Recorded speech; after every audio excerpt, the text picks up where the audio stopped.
প্রার্থনার কালাংশে আর আমাদের কিছু না কিছু যোগ প্রতিদিনই করতে হয়, এটা পরিষদে নির্দিষ্ট। তো যোগ আমরা সারা বছরই যে পঠন পাঠন হয় তার আগে যে প্রার্থনা হয় সে প্রার্থনার সময় ওটা আমরা করি। এটা চলছে। আমাদের বাঁকুড়াতে 32টা বিদ্যালয় আছে, প্রত্যেকটা বিদ্যালয়ে আমরা যোগ হচ্ছে।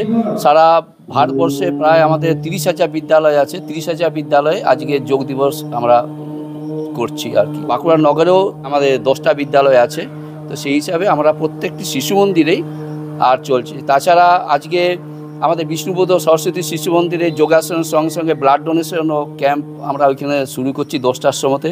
শৈক্ষিক বিষয় এবং আরেকটা যেটা আছে আমাদের যে যোগের মাধ্যমেই আমাদের বিশেষ করে আমরা যে শারীরিক শিক্ষা, যোগ শিক্ষা, সংস্কৃতি এই ধরনের আর সঙ্গীত, এই 5টা বিষয়কে আমরা আর শিশু মন্দিরের মধ্যে এটা প্রতিষ্ঠা করেছি।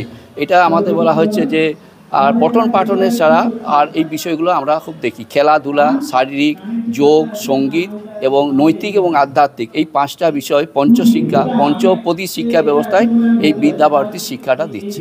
আমার নাম শান্তিময় চট্টোপাধ্যায়, এই শিশু মন্দিরের প্রধান আচার্য, এখন সম্পাদকের দায়িত্বে আছে।